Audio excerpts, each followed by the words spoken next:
Hi guys, getting to part 2 of some handstand work. So for this short segment, I'll just give you some ideas for incorporating some of that handstand prep practice, getting stronger and building the foundations for handstand within your traditional vinyasa practice. So if you go to class or you're doing a video, these are some things you could incorporate, different variations you can do to help you build those base skills to get upside down with your arms straight.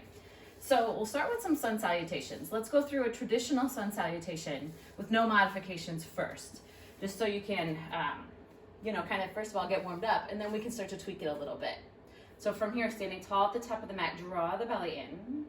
And as you inhale, reach your arms up, nice, straight, and strong. As you exhale, fold over your legs, ribs towards thighs. Halfway lift from here, hands meet shins.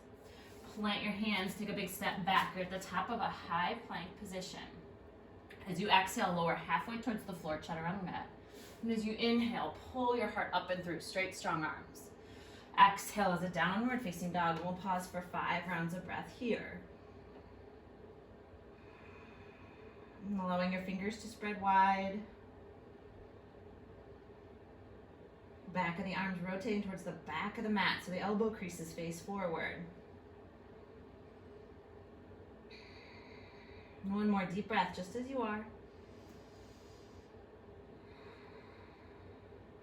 Look forward, travel to the top of the mat, lift halfway again.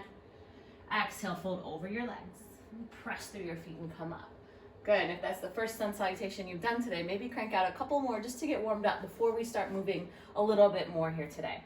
So adding on a couple of things to try if we're working on handstand, if we know that that's our goal. First few sun salutations, take it easy, get warmed up.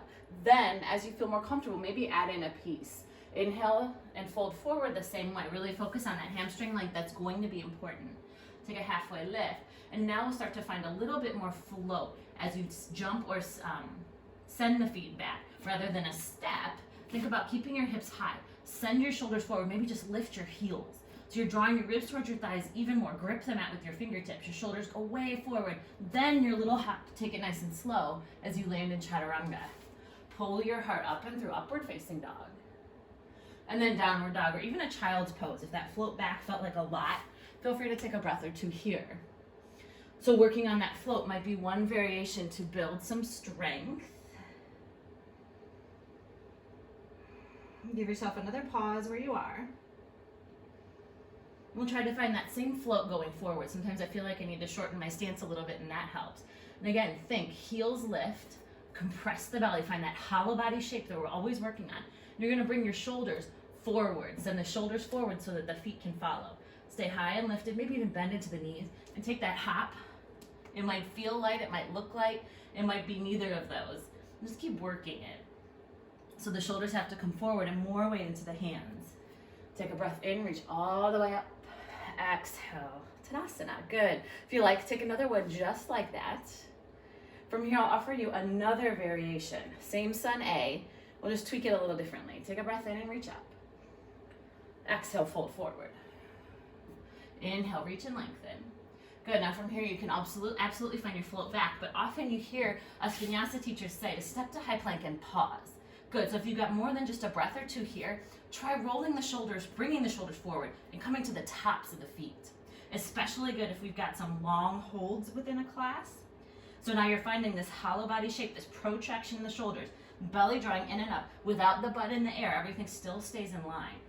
So you've got your plank to the tops of the feet rather than toes tucked. It's a small change, but can really help you build, again, those foundational skills. You might even lower to chaturanga with the top of the feet down, and then you're already in your upward facing dog with the feet down. Good, exhale, child's pose might feel really good here. So those are just 2 options, really working on the float, coming to the top of the feet in plank. Good, from here, let's travel forward, tucking the toes. Come towards the top of the mat, step or float. Remember, shoulders forward if we're trying to find that lift. Forward fold. Inhale, reach and rise. Exhale, Tadasana. A real simple change, or it might not be a change at all. As you're working through sun salutations within a class, stay in your downward dog as long as possible, especially for those longer holds. Down dog is a great place to work on our handstand arms here. And just to review, remember that's gripping the mat with your fingertips, wrapping your triceps back so this elbow crease faces forward. Your arms are straight and strong, and there's protraction in the shoulders. So as we come to down dog, you're really pressing the ground away with long arms. Don't hang in it as much here. If you're trying to build the foundations for handstand, make it a very active and strong shape. The outsides of the arms are wrapping outward, and the upper back is broad. So building some strength and endurance in downward facing dog will help you build the foundations to spend time on straight arms. So if you usually take child's pose or take a different shape, but you know you want to work towards handstand, maybe you start staying and building endurance in downward facing dog instead. Finding the hollow body, straight, strong arms, protract the shoulders. Good, so let's stand tall here, take a deep breath in and out.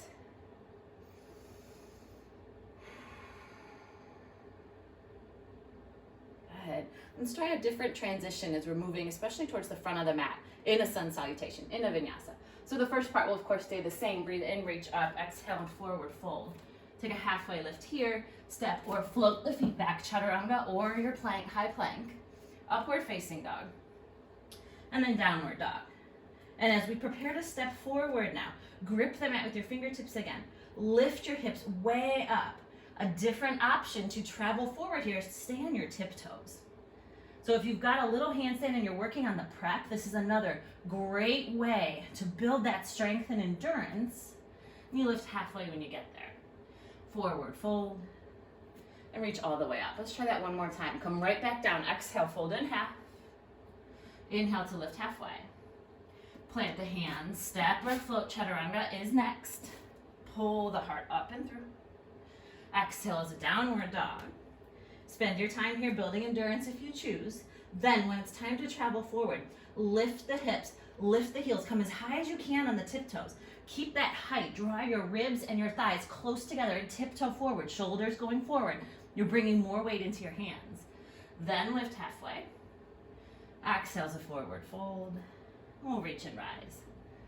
Good, another great idea as you're spending more time on straight arms and you're building strength for those handstands is that every chance you get to take a little wrist release. So any shape where you've got your hands on the floor, could be hands and knees, could even be downward dog. You might play with flipping just one hand down for a moment. I catch myself doing these in a class more often than probably I think I do. Just take a moment for release at different points throughout a class or a practice. Just sneaking in that little bit of a wrist stretch where you can get it. If you're on hands and knees, again, flipping one hand to the mat is a really easy way to just sneak it in. If you're in a standing position, so maybe you've got warrior one here, circle the wrists. No big deal. Good. If you've got the option to take a bind behind your back, maybe allow the wrist to straighten, maybe let that bend be a stretch here for your wrists, or find the hands behind your back, two fists, or even a reverse prayer pose can feel good on the wrists. Maybe even the fingertips pointing down rather than up.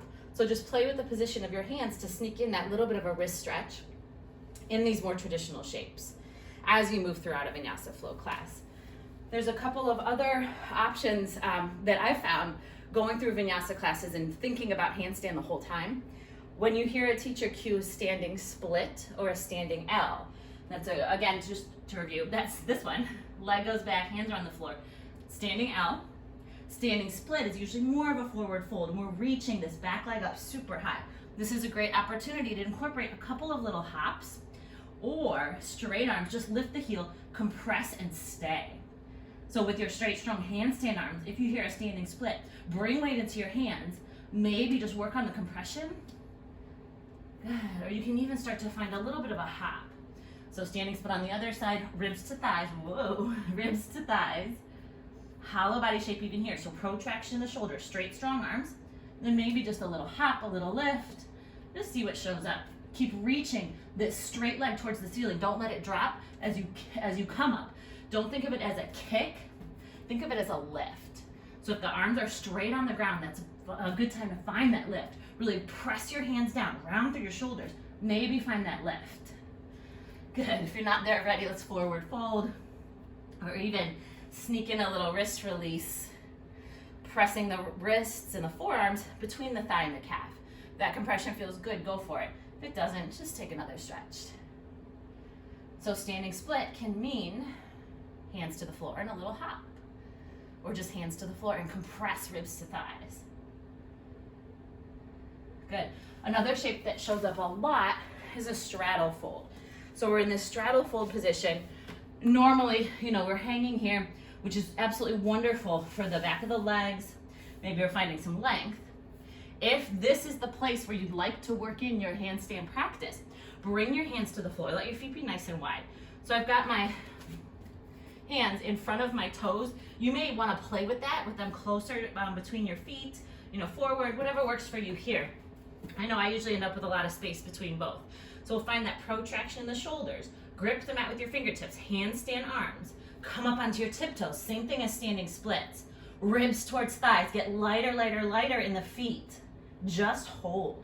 You don't have to kick up, you don't have to lift up. Just finding that lightness of the feet and more weight in the hands, again, will help build the foundations to build a handstand later on. The feet don't have to leave the ground for a really long time, and one day they'll just get light and they'll lift. Doesn't happen every time. I know lately it's not been happening every time for me, but building those foundations, especially on a regular basis, can really help you get there if that handstand is your goal. So standing split might mean hands down, lift and compress. Wide straddle fold might be hands down, lift, compress, maybe just play with picking up the feet, any amount. Notice how much rounding has to happen in the upper back. Notice how the shoulders have to come forward. So those shapes show up fairly frequently in Vinyasa Flow classes. Feel free to give those a try, especially if you're in my class. Let me see. A couple other things just to talk about. When you are practicing, even if, give yourself the opportunity to get upside down every practice. Doesn't mean a handstand, but shoulder stand, headstand.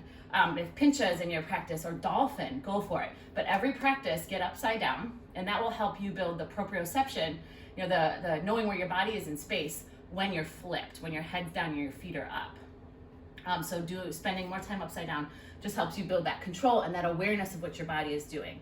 I know when I first started going upside down, I didn't know which was right, which was left, anything like that. So give yourself the opportunity to get upside down every practice, especially in a shape you're comfortable in. Another thing I found really helpful was finding that shape I was comfortable in. For me, I worked tripod headstand for a long time and then started building that bound headstand. That's where I started to find the press and the lift and no kick first. So find that shape you're comfortable in, find sort of a press rather than a kick up, and then you'll see that transfer out into your other, over time, into your other inversions as well. So getting upside down, trying to lose that kick, make it more of a lift, and eventually a press. All of those things will be foundational skills for moving eventually towards straight arms, legs up in the air, full handstand. So those are some ideas that you can incorporate into your regular Vinyasa Flow practice. You can contact me on Instagram or even through the Flex Yoga website or their Instagram if you have more questions, or comment below. Have a great day. Let me know how it goes.